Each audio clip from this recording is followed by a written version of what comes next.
आणि वधार धारण केलं आणि स्वतःच्या भावाला मारले गेलं।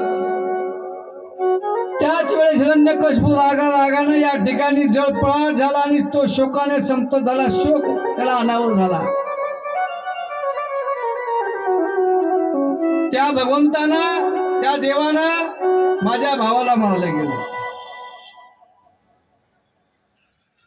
क्रोधानं थरथर कापत होता। डोळ्यामध्ये त्याच्या अग्नी ज्वाला या ठिकाणी उत्पन्न झाल्या आणि मग पाहता पाहता त्यावेळी त्याच्या विकराळ दाढा आग अशी ओकणारी उग्र दृष्टी आणि विस्फुरलेल्या भुवयांना त्यांनी तोंडावर बघवत नव्हतं। आणि त्याच वेळेला त्याच्या तोंडाकडे भरसवेत त्रिशूळ हातात घेऊन तो धम्मा लक्ष 100 शतबाहू हयगिरीवा नमोची पाक इलवल विप्रचिती पुलोमा शकुन इत्यादींना संबोधन त्यांनी केलं। हे दैत्य हो, तुम्ही सर्वजण माझं एक म्हणणं ऐका आणि म्हणणं ऐकल्यानंतर मी म्हणेन तसं करा। तात्काळ या ठिकाणी आता वेळ आपल्याला लावायचा नाही। माझे या ठिकाणी शत्रू आहेत। शत्रूने माझ्या परमप्रिय आणि हितैषी भावाला विष्णू करून मारले गेलं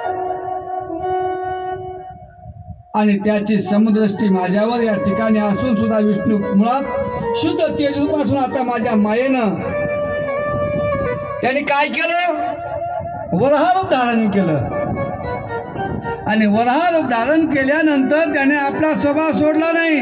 लहान मुलाप्रमाणे जो त्याची सेवा करेल त्याच्या बाजूला तो झुकतो असं आम्ही ऐकलं। आणि पाहता पाहता पाहता त्यावेळी हिरण्यकशिपू म्हणतो आपल्या मोठ्या वहिनींना, वहिनी माते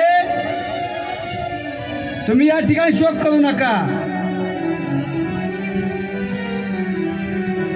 शत्रूच्या समोर पराक्रम गाजवायचा असेल तर मृत्यू येणं हे वीरांना गरज सहज वाटत असतं आणि म्हणून आता शोक करणं आपण सोडून द्या। देवी पानपोईवर जमले असताना लोकांप्रमाणे या जगातील प्राण्यांचे एकमेकांना भेटणं असतं, तद्वत आपल्या कर्मानुसार जीव काही काळ एकमेकांना भेटतो आणि नंतर दूर जात असतो। पाना एखाद्या गावाला आपण जावं, एखाद्या बसमध्ये बसावं, जाग्यासाठी आपले भांडणं व्हावेत, गाडी पुढं धकती, या बसा बसा पुढं बसा, मग कोणत्या गावचे काय विचारपूस होते, मग ते जवळचेच निघत येत, आम्हाला काय माहिती का? मग तशा आपल्या एकमेकाच्या गाठी भेटी पडल्या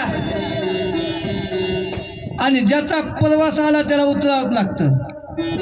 मातून बसल्यानंतर गंगा मठला आलं, ज्याला उतरते उतरते, बाकी माजलगावला निघून जाते। तद्वत मनुष्याच्या जीवनात सुद्धा असंच असतं महाराज। आपलं आयुष्य संपलं ना, आपल्याला जावाच लागत असतं। मग याविषयी तुला एक इतिहास सांगतो, ऐक। मेलेल्या मनुष्याच्या संबंधाची यमराजाने केलेला संवाद आहे, ऐक।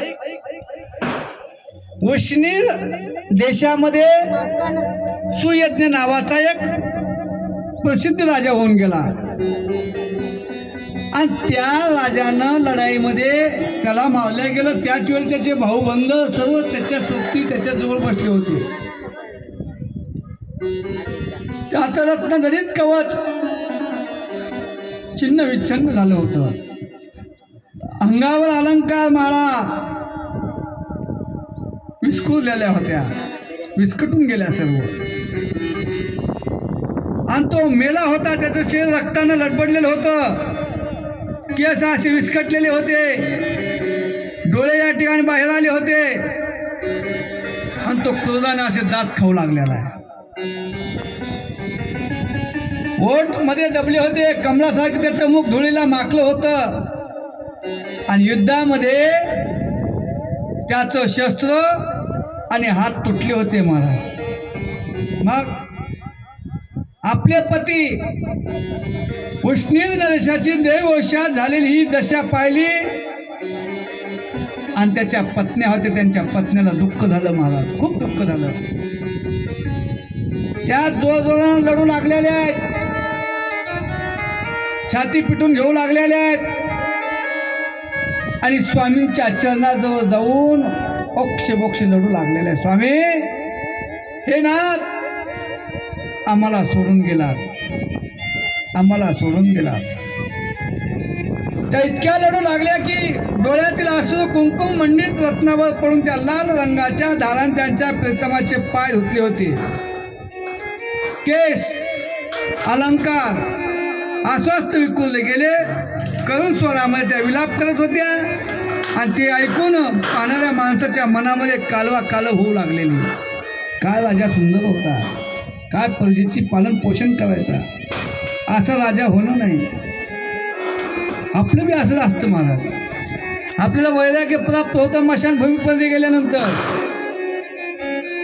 प्रेत जळत असतं, आपण ते पाहत असतो, आपण म्हणत असतो काय खरं आहे, आपल्याला बी जायचंय, नको हे महामोह नकोच. कुठपर्यंत घरी आलं, स्नान केलं की संपलं, वैराग्य संपलं, लागले कामधंद्याला. आपलं वैराग्य मशान वैराग्य असतं. ते राण्याने पाहिलं महाराज, हाय हाय करू लागले, विधाता किती क्रूर आहेस तू. आणि त्यानंच आता आपल्या डोळ्या आड केलं. उष्ण देशाचे प्रजेचे अन्नदाता होतात आणि त्याने आपल्या त्या प्रजेला शोक देणारं. महाराज आमच्यावर किती प्रेम होतं. लहान